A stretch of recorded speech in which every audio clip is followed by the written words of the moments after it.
hemen hemen herkes sivrisinek ısırıklarına karşı hassastır. Ancak bazı kişilerde bu ısırıklar alerjik reaksiyona neden olabilir ve belirtileri şiddetli olabilir.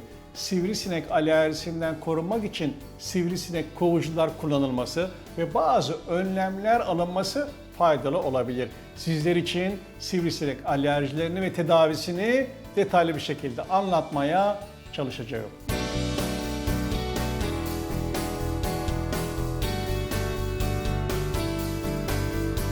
Sivrisinek alerjisi nedir?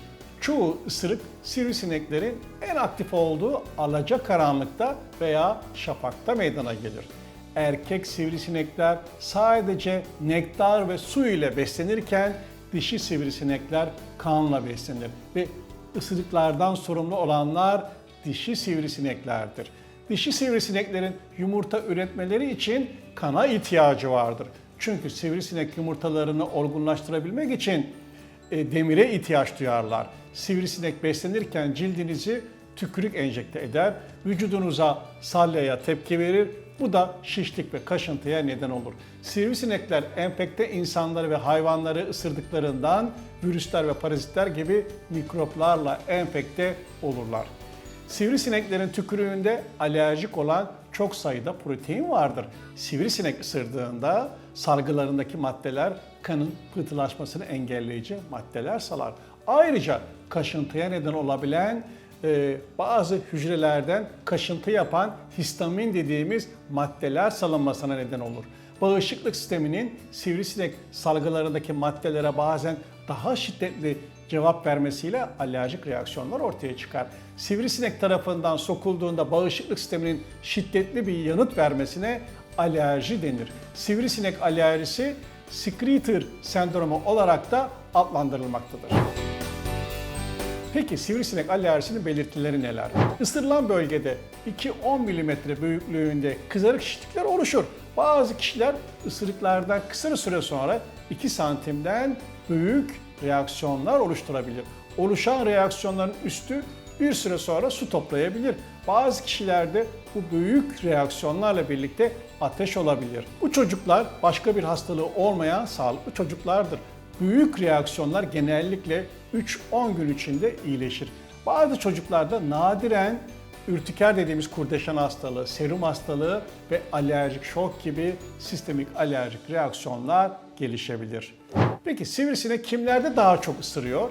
Sivrisinek ısıracağı kurbanlarını acaba neye göre seçiyor? Bazılarımızı daha çok ısırıyor ama bazılarımızı ısırmıyor. Yapılan çalışmalara göre sivrisinekler daha çok erkekleri, hamile kadınları, fazla kilolu veya obez olan insanları, sıfır tipi veya AB kan grubu olan insanları, yeni koşmuş, egzersiz yapmış, terlemiş olanları, daha yüksek miktarda ürik asit, laktik asit ve amonyak yayan insanları daha çok ısırıyor. Bazı ter kokuları sivrisinekler için daha çekici gelmektedir.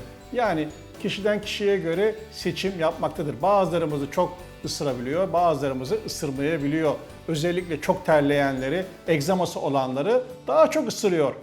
Ve yakın zamanda da bira içmişsek onları da daha çok ısırıyor. Onun için bira içtikten sonra sivrisineklerin ısırma şansı biraz daha fazla oluyor. Ayrıca sivrisinekler sıcaktan etkilendiği için koyu renk giyinmek ısırılma ihtimalinizi de artırıyor. Onun için ısırmaktan kaçınmak için koyu renkli kıyafetler giymeseniz iyi olur. Çünkü koyu renkli kıyafetler ısıyı emer, ısıdan dolayı da sivrisinekler oraya doğru hareket edebilir. Nemli, tropik iklimlerde veya bataklıklarda yaşayan insanlar da ısırıklar için daha büyük risk altındadır. Küçük çocuklar ve immün sistemi zayıf olan kişilerde alerjik reaksiyonlar daha fazla görülür. Proteinler gibi sivrisineğin tükürüğünde bazı bileşenlere alerjisi olan kişilerde Secretor sendromu gelişme riski daha yüksektir. Yani sivrisinek alerjisinin belirtileri ortaya çıkabilir. Alerjik reaksiyonlar ciddi olabilir mi?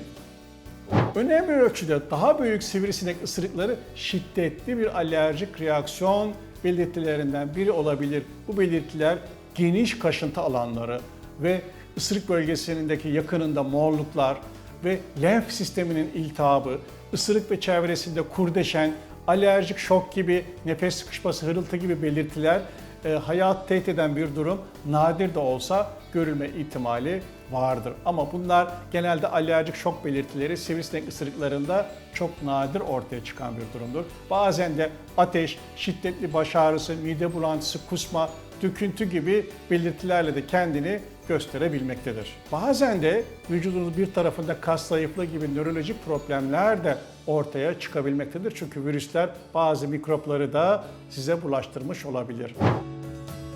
Peki sivrisinek alerjisinin teşhisi nasıl olur? Sivrisinek alerjisinin teşhisinde ayrıntılı bir öykü ve muayene yapılmalıdır. Büyük reaksiyonlar oluşmuşsa kandan veya deriden yapılan alerji testleriyle sivrisinek alerjisi tanısı konulabilir. Fakat kandan ve deriden yapılan alerji testi yaptırdınız. Alerjiniz çıkmadı. Acaba bu orada alerji çıkmaması sivrisinek alerjisi olmadığı anlamına mı geliyor? Hayır. Çünkü sivrisinek alerjilerinde bazen deriden ve kandan yapılan testler negatif olabilir. Ama yine de alerjiniz olabilir. Sivrisinek ısırığıyla normal reaksiyon veren kişilerde alerji testleri genelde gerek yoktur. Ancak sistemik reaksiyon gelişen çocukların bağışıklık yetmezliği yönünden de araştırılması faydalı olabilir. Sivrisinek alerjisinin tedavisi. Sivrisinek soktuğu zaman ilk olarak yapılması gereken ısırılan bölgeyi sabun ve suyla yıkayın. Şişliği ve kaşıntıyı azaltmak için 10 dakika buz tutun. Gerektiğinde buz paketini değiştirin. Çok şişmesin. Kaşıntı tepkisini azaltmaya yardımcı olabilecek özel bir formül vereceğim size. Bir yemek kaşığı karbonatı su içinde macun kıvamına getirin. Bu macun kıvamına getirdiğiniz bu macunu ne yapacaksınız? O ısırılan yere sürün. 10 dakika bekleyin, daha sonra yıkayın. Yani bu kendiniz imkanlarınızla yapabileceğiniz bu kaşıntıyı, kızarıklığı azaltmak için uygulayacağınız bir yöntem. Tabii sivrisinek alerjisi belirtileri varsa antihistaminik içeren ilaçlar ağızdan verilmesi faydalı olacaktır. Şişliğin ve kızarıklığın olduğu bölgeye bazen kortizonlu kremler kullanabilirsiniz ama kortizonu da doğrudan sürmesek, yani onu seyrelterek uygulasak daha faydalı olabilir. 5-10 gün tedavi gerekebilir. Bazen ciddi reaksiyonlarda ağızdan da kortizon tedavisi vermek gerekebilir. Ateşle birlikte olan büyük reaksiyonlar oluşursa, ateş düşürücüler verilebilir. Bazen enfeksiyonlarda antibiyotik tedavisi vermek gerekebilir. Tabii ki sivrisinek alerjisi tedavisinde en etkili olan yöntem sivrisineklerden kaçınmak. Ancak her zaman mümkün olmuyor. Bazen reaksiyonlarda ilaç tedavisine gereksinim duyabilirsiniz. Sivrisinek alerjisi olanlara alerji aşısı yapılır mı? Sivrisinek alerjileri genelde ölümcül reaksiyonlarına neden olmamaktadır.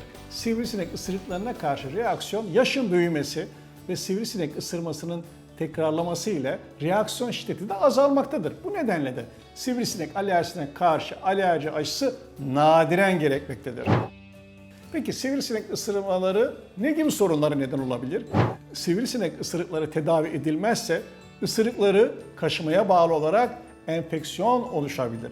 Enfekte bir ısırık kırmızı görülebilir, sıcak hissedilebilir ve ısırığın dışına kırmızı bir çizgi yayılabilir.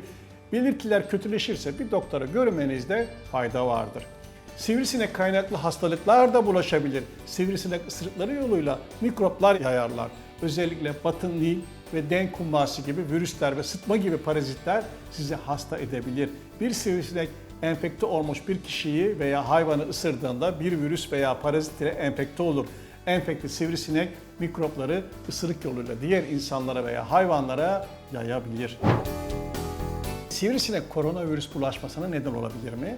Sivrisineklerin virüs ve parazitleri taşıyarak önemli hastalıklara neden olmasından dolayı herkesin aklına şu soru geliyor. Acaba sivrisinekler koronavirüs bulaşmasına katkı sağlar mı?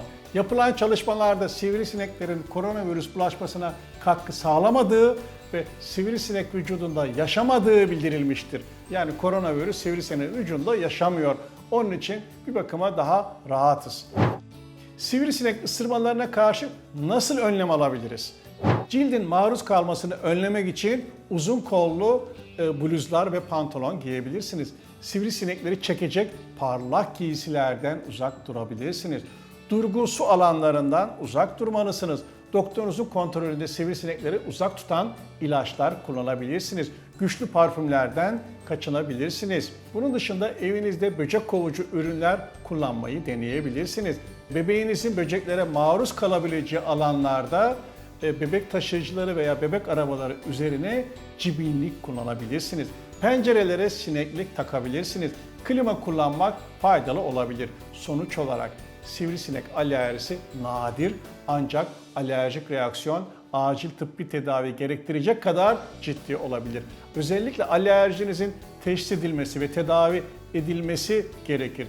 Sivrisinek alerjileri uygun şekilde tedavi edildiğinde, uygun müdahale yapıldığında genellikle önemli bir sorun olmadan tedavi sonuç vermektedir. Sivrisinek alerjileri belirtileriniz varsa, çocuğunuz 18 yaşına kadar ise bir çocuk alerji uzmanı tarafından, 18 yaşından büyüklerin de yetişkin alerji uzmanları tarafından değerlendirilmesinde fayda vardır.